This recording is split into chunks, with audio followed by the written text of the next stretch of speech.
viewers, welcome back to my YouTube channel. Here is Insha Naveed. Today we will discuss types of literature and also elements of fictional literature.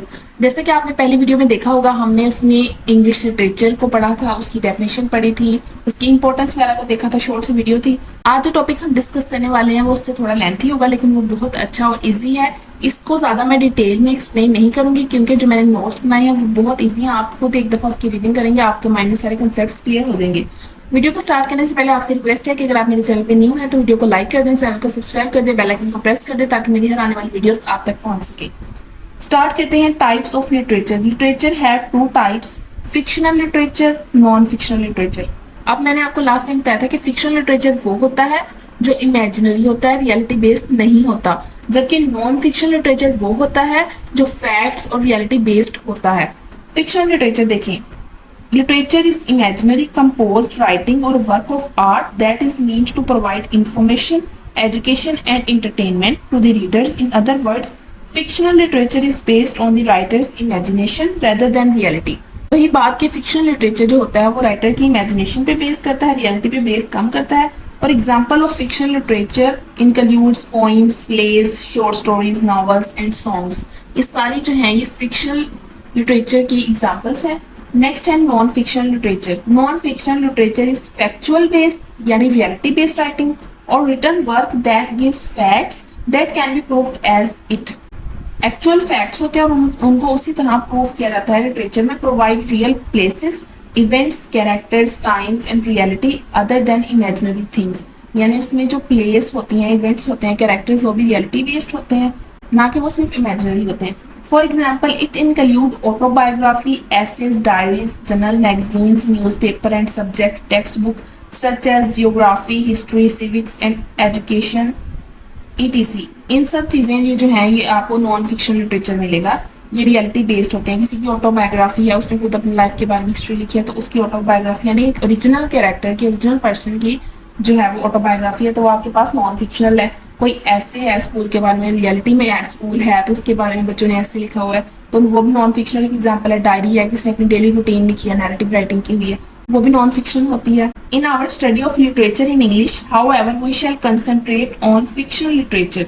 Generally its main concern is drama, plays, fictional stories and poetry. जैसे कि हम English literature के student हैं तो हम ज्यादा किस पे फोकस करते हैं, फिक्शनल लिटरेचर पे, क्योंकि हमने पढ़ने होते हैं ड्रामास, प्लेस, पोइट्रीज, नॉवेल्स। ठीक है, अब आ जाते हैं एलिमेंट्स ऑफ फिक्शन। फिक्शन आपको पता लग गया कि टाइप है लिटरेचर की। अब उसके एलिमेंट्स कौन से होते हैं जो हम ड्रामा, नॉवेल्स वगैरह में पढ़ते हैं।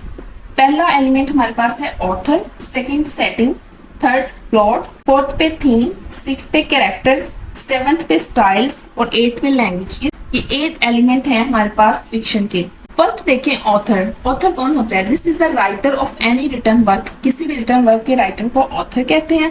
Work of fiction, it is very important to note only the name of the author but you should also understand and appreciate his her work. ना सिर्फ आपको उसका नाम पता होना चाहिए ऑथर का, बल्कि आपको उसके लिटरेरी वर्क को अप्रिशिएट भी करना चाहिए कि किस तरह उसने कैरेक्टर्स बिल्ड किए हैं, किस तरह की कैरेक्टर्स की थिंकिंग है, किस तरह इवेंट्स सीरीज वाइज हुए हैं, किस तरह का उसने राइटिंग लिखी है। इन सब चीज़ों को आपको अप्रिशिएट करना चाहिए। This will help you as a reader to understand what, how and why the author writes any style और नॉवल। ये आपको हेल्प करेगा कि क्यों उस राइटर ने ये स्टोरी या नॉवल लिखा है, अगर आप थोड़ी सी उसकी बायोग्राफी भी पढ़ेंगे राइटर की। अगर आप इंग्लिश लिटरेचर के स्टूडेंट हैं तो आपको अक्सर देखने को मिलेगा कि जो राइटर का वर्क होता है वो बहुत ज़्यादा इन्फ्लुएंस होता है उस राइटर की रियल लाइफ से।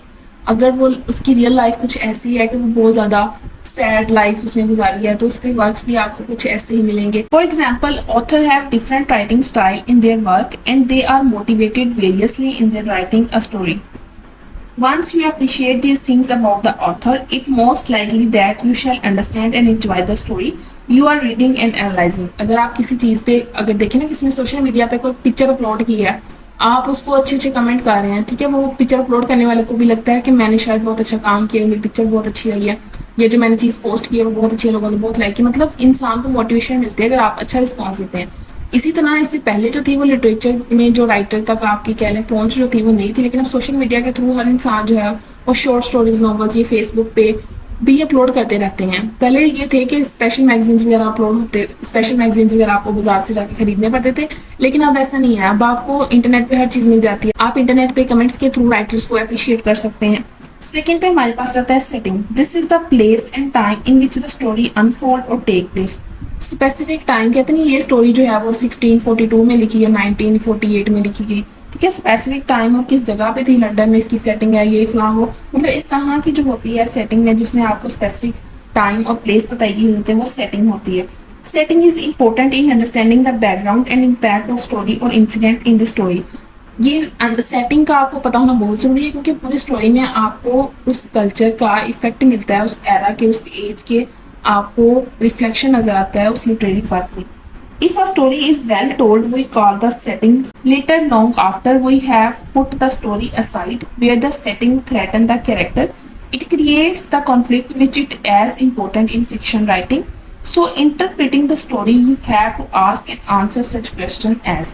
और कहते हैं अगर आपको सेटिंग अच्छे से पता होगी तो आप आंसरेबल होंगे इन क्वेश्चंस के कि हाउ डज द सेटिंग और एटमॉस्फेयर इन्फ्लुएंस द वर्क, कि किस तरह एटमॉस्फेयर या कि किस तरह सेटिंग और एटमॉस्फेयर जो है वो वर्क को इन्फ्लुएंस करती है। Where do the events of story take place. ये क्वेश्चन आपको आ सकता है किसी लिटरेरी वर्क के बारे में कि फलां जो आपने लिटरेरी वर्क पढ़ा है उसकी सेटिंग या इवेंट्स जो हैं वो किस जगह पे टेक प्लेस हुए हैं। व्हेन डू दे अकर, तो आपको उसकी डेट पता होनी चाहिए। What was the mood off the character, her character जो स्पेशली मेन कैरेक्टर्स के मूड्स के बारे में पूछा जाता है या उसके कैरेक्टर एनालिसिस का क्वेश्चन आ जाता है। When the incident took place, incident कब पेश आया। नेक्स्ट है हमारे पास प्लॉट। प्लॉट क्या होता है, प्लॉट होती है सीरीज और चेंज, यानी क्रोनोलॉजिकल मैनर जनरली, कि किस तरह बारी बारी ये प्लॉट, इस चीज के बाद ये सीन आएगा, इस चीज के बाद ये सीन आएगा, ये होता है प्लॉट, एक सीरीज वाइज सीन को चलाना। दिस इज द सीरीज और chain of related events that tells us what happen in a story. When a plot is well mapped out, it hooks our interest and curiosity about what will happen next. A good plot is just like a fish that is hooked and played and reeled in by an expert fisherman. The first thing to recognize about plot is the nature of that hook, which pulls us along and keep us writing. When a story is strong, you can be reasonably sure its conflict is wrong. Next हमारे पास है themes. Themes क्या होते हैं? The preface of the controlling main idea or central insight. In the novel or short story, theme answers the questions such as.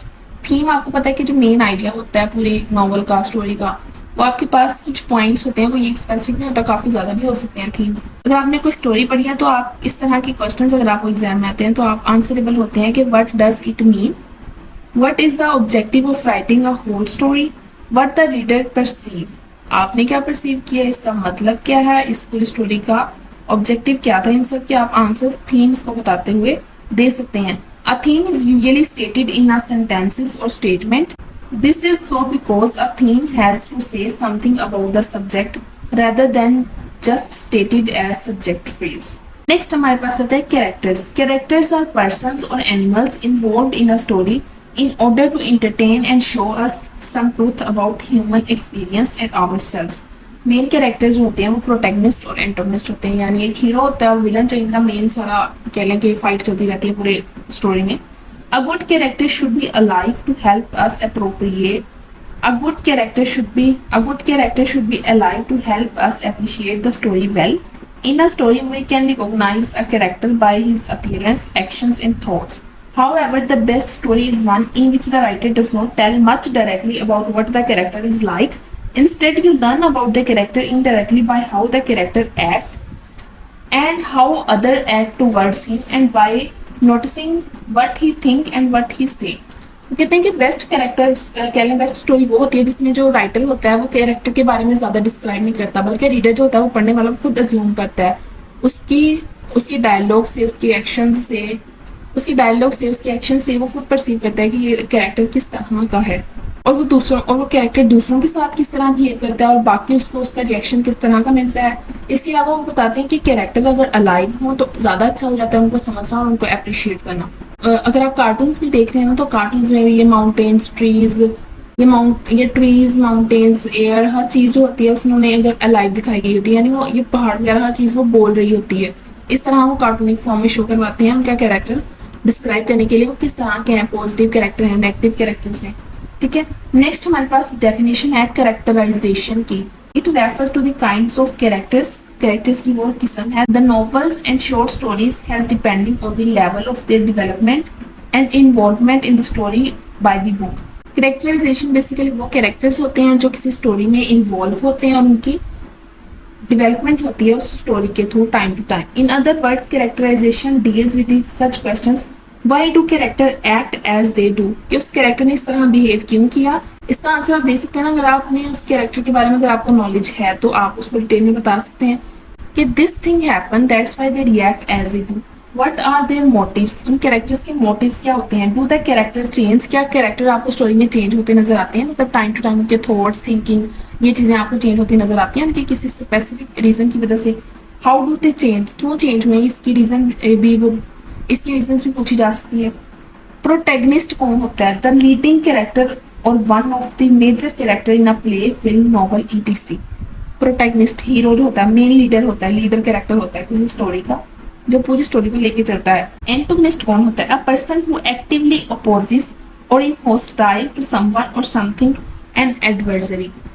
वैसे तो antagonist जो होता है उसकी लड़ाई हमेशा जो होती है प्रोटैगनिस्ट से होती है, वो भी उसी की तरह प्रोटैगनिस्ट, जैसे प्रोटैगनिस्ट को ब्रेव शो करवाया गया होता है किसी फिक्शनल वर्क में, इसी तरह एंटोगनिस्ट जो विलन होता है वो भी काफी पावरफुल होता है, लेकिन एट द एंड किसी एक को हारना होता है और वो हारने वाला जो होता है वो एंटोगनिस्ट होता है। नेक्स्ट हमारे पास होता है कि style, this refers to the way the novel और short story is written in order to have a desired effect on the reader, कि किस स्टाइल में वो स्टोरी जो है वो लिखी गई है। वो स्टाइल आप कह सकते हैं नैरेटिव स्टाइल, आयरॉनिक स्टाइल, मतलब डिफरेंट स्टाइल्स होते हैं राइटिंग के। ये आपको पता होना चाहिए जो आपने लिटरेरी वर्क लिखा है वो किस स्टाइल में लिखा गया है, किस तरह का उसका राइटिंग स्टाइल है। इसके अलावा लास्ट पे पॉइंट में लिखना भूल गई, वो था लैंग्वेज का, कि कौन सी लैंग्वेज यूज की गई है, किस तरह की पोलाइट लैंग्वेज है, हार्श लैंग्वेज है, या किस तरह की लैंग्वेज है, स्पेसिफिक रीजन की लैंग्वेज, कोई वर्ड आपको नया सीखने को मिलता है उस लैंग्वेज के थ्रू। तो यहाँ तक हमारा लेक्चर खत्म होता है। अगर आप लोगों को वीडियो अच्छी लगी हो तो लाइक कर दें, कमेंट बॉक्स में लाजमी बताया करें कि आपको लेक्चर कैसा लगा। अगर कोई क्वेश्चन हो तो आप लोग वो भी पूछ सकते हैं। इसके अलावा चैनल को सब्सक्राइब कर दें, बेल आइकन को प्रेस कर दें। फिर मिलते हैं नेक्स्ट किसी अच्छी सी वीडियो में, तब तक के लिए अपना बहुत ख्याल रखिएगा। अल्लाह हाफिज।